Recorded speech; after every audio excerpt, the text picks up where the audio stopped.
तो हमारे बच्चे हैं, जो आगे वाली पीढ़ी है, अगर ये लड़ाई आगे बढ़ेगी बहुत बड़ा नुकसान पैदा करेगी, बड़ा बड़ा नुकसान। क्या जरूरत थी दुनिया की संपत्ति पर कब्जा करने के लिए, तेल पर कब्जा करने के लिए? आज सबसे ज्यादा जो कीमती वस्तु जो निकलती है धरती से वो तेल है। इसीलिए वेनेजुएला पर आप चले गए, अब ईरान पर आ गए हैं और कोई जगह नहीं आप छोड़ना चाहते हैं। ये बड़ा खतरनाक इसे नुकसान ये होने वाला है। तो इसलिए ये भी हम आज यहाँ आपसे शेयर करना चाहते हैं, जहां आप मनरेगा के लिए, स्मार्ट मीटर के खिलाफ, लेबर कोड के खिलाफ, किसान और उसकी भूमि को हासिल करने के लिए संजय चौहान मेरे बात कहेंगे, लड़ाई लड़ी। मैं आज भी कह दूं, कोर्ट भी कहता था भूमि नहीं मिलेगी, वो सरकारें भी कहती थी भूमि नहीं मिलेगी, लेकिन ये जो लाल झंडा है, इस लाल झंडे ने लड़ लड़कर आज स्थिति एक पैदा कर दी है कि ये लड़ाई आखिरी पड़ाव में है। आखिरी पड़ाव में धोखा खाओगे नुकसान हो जाएगा। इस आखिरी पड़ाव की लड़ाई को लड़ते हुए ये आगे बढ़ रहे हैं, क्योंकि भूमि चाहिए हमें, तभी मेरा जीवन यापन चलेगा, गरीब का चलेगा।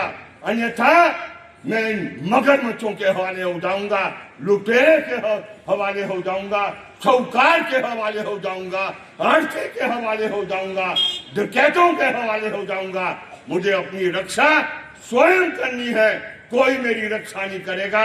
इसलिए मेरी पार्टी किसान मजदूर की एकता को कायम करते हुए वो मेरी एकता को तोड़ना चाहते हैं।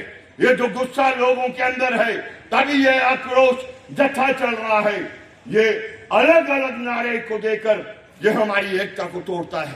देश की जनता का गला घोटना चाहेगा, उसकी अनुमति नहीं देंगे।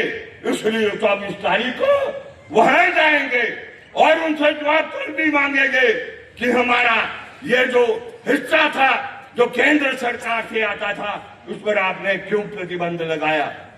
ज्यादा न कहता हुआ मैं अंत में आपसे अपील करना चाहता हूं, लेकिन अपील करने से पहले इस बात को कहना मैं समझता हूं जरूरी। ये जो आज बम गिर रहे हैं ईरान पर और पूरा मध्यम जो ये एशिया है, जहां युद्ध ने डुबो दिया है ट्रंप ने, उसके भी बहुत खतरनाक किस्म के परिणाम आने वाले हैं। हम तो अमन और शांति के लिए है। हमारी पार्टी जिस समय दूसरा महायुद्ध 1939 में शुरू हुआ था, तो उस युद्ध के खिलाफ सबसे बड़ा जनमत बॉम्बे में किया गया था, सबसे पहले दुनिया में, कि इस युद्ध को रोका जाए। और दूसरे महायुद्ध के समाप्ति के बाद ये नियम बनाया गया था, सिद्धांत बनाया गया था कि दोबारा अगर दुनिया में युद्ध होगा, ये दुनिया नहीं बचेगी। अब वो वाला युद्ध नहीं रहा जो दूसरे महायुद्ध का युद्ध था। अब ये जो युद्ध है, ये टेक्नोलॉजी का युद्ध है, ये मशीनों का युद्ध है, और ये युद्ध एक स्टेज से आगे चले जाएगा, मानव जनता बचेगी नहीं। इसलिए ये माहौल बनाना है। ये जनमत पैदा करते थे। वॉइस रॉय के ट्रेन जब अरविंद आए थे, लॉर्ड अरविंद, तो बम फेंक दिया था।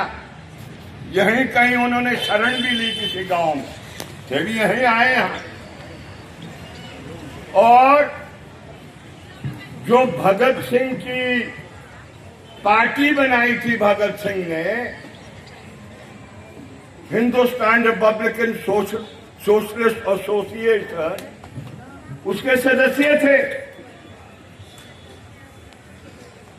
ठाकुर हजारा सिंह इसी धरती के, बाबा कांशीराम जिनको पहाड़ी गांधी कहते थे, और ये बड़ा भारी योगदान था। पहाड़ी गीत गाते थे वो, उसके जरिए वो लोगों को शिक्षित करते थे, तैयार करते थे।